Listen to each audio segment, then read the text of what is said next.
Mas marami nga ba talaga ang mga foreigner landowners dito sa Pilipinas kaysa sa mga Pinoy? Pag-usapan natin ang isa sa mga uri ng pananakop na nagagawa at ginagawa ngayon ng mga dayuhan sa ating bansa. Unahin natin pag-usapan ang pag-alis ng mga kapwa nating Filipino at ang pagtira naman ng mga maraming mga foreigner sa ating bansa.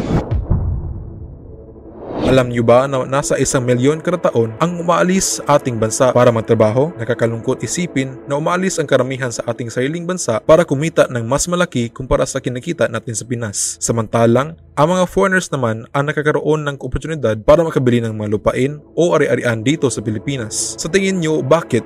Siyempre, nanguna dyan ang ekonomiya ng ating bansa. Kasunod na dyan ang pagtaas ng mga bilihin at hindi matustusan yan ang mababang pasahod sa ating mga kapwa Filipino. Dahilan para makipagsapalaran sa ibang bansa.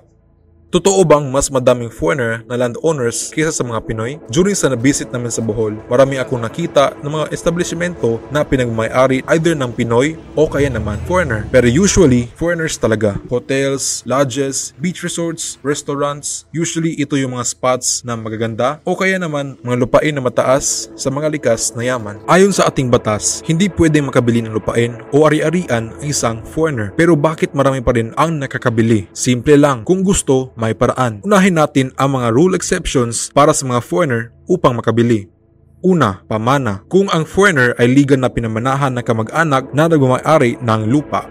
Pangalawa, foreigner na pinanganak sa Pilipinas. Pwede itong magmay-ari ng hanggang 5,000 square meters residential at 1 hektaryang agricultural o farmland.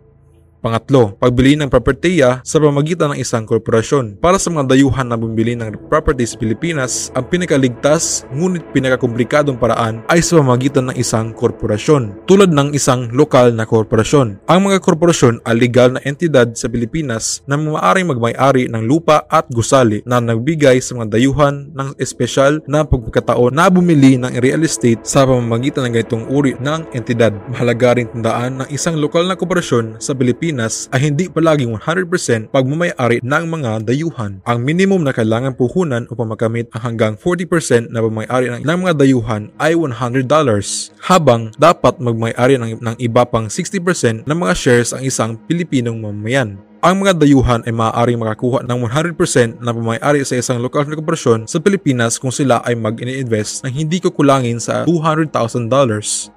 Pang-apat, and finally, isang foreigner na kasal sa isang Filipino citizen. So ano ang mapapansin natin dito? Madaming paraan o butas upang papatuloy makabili ang mga foreigner ng malupain o ari-arian sa Pilipinas. Kahit tumayong investor lang ang isang foreigner, ay pwedeng makapasakamay ang mga lupa lalo sa mga iba't ibang paraan. Pero bakit kaya ito nahahayaan? O bakit pinipili ng mga Pinoy na magbenta ng lupain sa foreigner kaysa sa ating kapwa Pinoy? Tingnan natin ang sitwasyon sa ibang anggulo at dito natin makikita na talagang mas malaki ang pahalaga ng pera sa ibang bansa kaysa sa Pilipinas at mas kaya at mabilis nilang mabili ang isang lupa. Siguro mabilis agad natin ang pagtatanto na ayon ang isa sa mabisang paraan para mapabilis at mapaganda ang transaksyon ng negosyo lalo sa usapang lupa. Malakas ba ang papatupad ng ating batas sa Pilipinas? Hindi rin tayo sigurado doon, pero alam natin na ang pera ang pinakamalakas sa mata at utak ng lipunan. Masyado na bang nagkatutok tayong mga Pinoy na umalis sa ating sariling bansa na tipong napabayaan ang sariling atin? Nakakalungkot tingnan na tayo pa mismo ang nangungupahan o manghiram ng lupa sa sarili nating bansa. Pero ano-ano nga ba ang pwedeng maging epekto kung patuloy ang pagdami ng foreigner na may-ari ng mga lupain sa Pinas? May negatibo at positibo ang mga ito. Unahin natin ang mga positibo. Kung sa negosyo na gagamitin ng mga lupain, ay makakatulong ito sa dagdag na pang-unlad ng ating ekonomiya.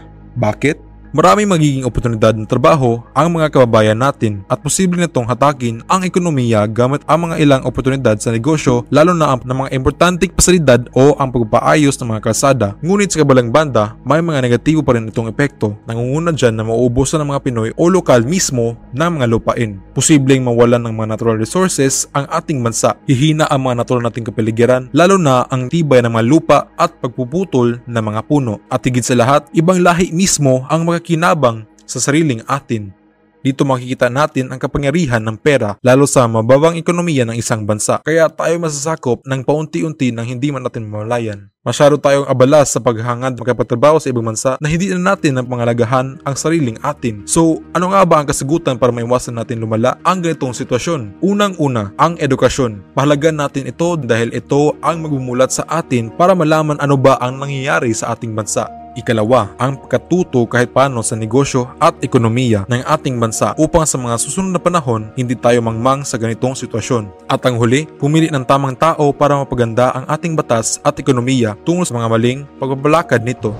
Sa huli, ang pagiging maalam at mampanuri ay susi sa pag-unawa sa mga isyu ng pag-aari ng lupa at ekonomiya sa Pilipinas. Mahalaga na maging mapanagot tayo sa ating mga desisyon at kilos upang tiyakin na ang mga oportunidad at yaman ng bansa ay naglilingkod sa kapakanan ng lahat at hindi lamang ng ilang individual. Sa pamagitan ng tamang edukasyon, pag-unlad ng negosyo at tamang pamumuno, maaari natin baguhin ang landas patungo sa isang mas maunlad at magkatarungan na lipunan.